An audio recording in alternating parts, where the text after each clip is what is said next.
kulankan oo ay ka soo qayb galeen bulshada qaybaheeda kala duwan ayaa waxaa inta badan looga hadlay duqeymaha ciidamada Kenya ay la beegsadaan xarumaha shirkadda isgaarsiinta Hormuud ee koonfurta Soomaaliya. odayaasha dhaqanka, ganacsatada, haweenka, ururka dhalinyarada, culimada iyo dhammaan qaybaha kala duwan ee bulshada ayaa ka dalbaday dawladda Kenya in ay joojiyaan dhibaateynta shacabka Soomaaliyeed iyaga oo sidoo kale baaq u diray dawladda federaalka Soomaaliya in sida ugu dhaqsiyaha badan ay wax kaga qabato arintan oo noqotay mid soo noqotay. waxaan doonaynaa haddii wadanka Soomaaliya mas'uuliyad ay ka jirto mas'uuliin ay jiraan in biraha nagana Kenya ay noo sugto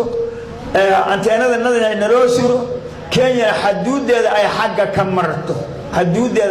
marto haddii mas'uuliyiinta ayna naga celin karin annaga shacabka ahana la fasax Kenya annaga ayaa iska celinayna ama afba iskaga celinayna ama adima iskaga celinayna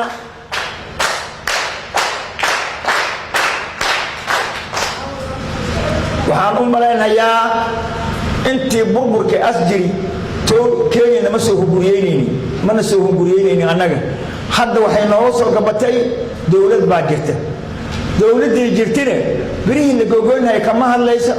xoog uma sheeganaysa Kenya bax ma dhahaysa dadku way hor u soo socotaaba dadkii Soomaalida hayba kala bar ay baqasatay hadda saraakiisha dawlad wallahi baqida kala bar u shaqeynayeenba waxaan doonaynaa ganacsatada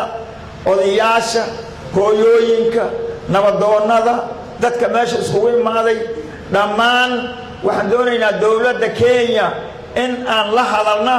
oo iska celina haddii dawlad naga celisay aan waayeen aan iska celina Kenya nagama adka Kenya maclu shaahidka shirkuna waxa weeye dhibaato nooga timid dawladda Kenya oo muddo hal sano aan ugu haysay baanu yaan galabta isugu nimid waxaan codsanaynaa caalamka ka codsanaynaa adduunweynaha ka codsanaynaa dawladda Soomaaliya ka codsanaynaa inta dariska aan nahay oo jaarka noon isku fiicannahay aan ka codsanaynaa jimciyadda qurumaha ka dhaxaysa aan ka codsanaynaa qurumaha midoobay ka codsanaynaa Kenya in laga qabto Kenya daris baan nahay xuduud beenaadkii hore oo dhulkii hore oo Ingiriisku bixiyay oo noo dhaxeeyay xuduud beenaadkii meel ka sokaysa waxaan ka dhisanay bira ka taaganay ganacsiga oo Hormuud leedahay hal sano ayay waxay dubisay 12 bilood bay burburisay 12 bilood oo Hormuud taagtay burburisay waxa lagu qarxinayaa maartay miina lagu wareejinayaa waa la qarxinayaa wax xaq ah ka qabta male waa xasadnimo iyo daandaansi Jubbaland bay waxay rabtaa inay ku darsato in afd saddexdan gobol bay rabtaa inay ku darsato niman u sahlaayo oo kamida federaalka kamida ama maamul goboleeda kamida ana waajiraan ama saraakiilha aadeeno ama madaxweynayaal ma baqayno wixii jira sheegayna wixii jiro waan sheegaynaa wixii la jiro Kenya marramno waxay sameynaysaa marramno nagama adko in kastoo aan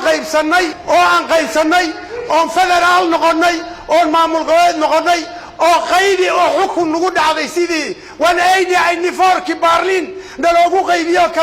qaybiyay oo federal nala yiri maamul goboleed baatiin oo nan u bislayn oo aanan gaarin oo aanan shuqul ku lahayn oo qaybi xukun ah baan lagu sameeyay taasay noogu soo dhumanaysa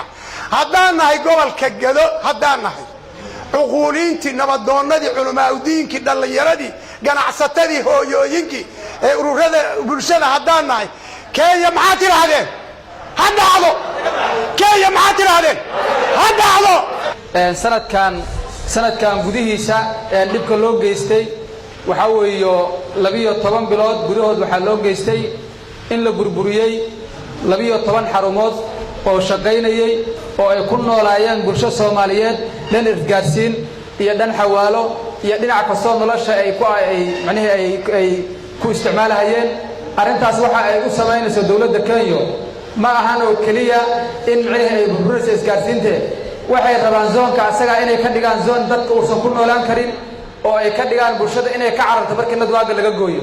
arrinta ayada haddaan nahay bulshada Soomaaliyeed ma aqbali karno ma yeelayno waa inaan ka dhiidhinaa waxa loo burburinayo ganacsiganaga iyo nolosha asaasiga waa inay tabardarro nagu dhacdo oo baahano kadibna sidii la rabo nagala samaysto arrinta ayada ma yeelayno isgaarsiinta macnaheedu markii wadanka uu burburay waa waxyaabaha kaliya oo dadka ku fakadeen iyo xawaaladaha nolosha asaasiga ah bay ka mid tahay haddii la gooyana waxa weeye nolosha la lumayso marka si macnaheedu nolosha u lunto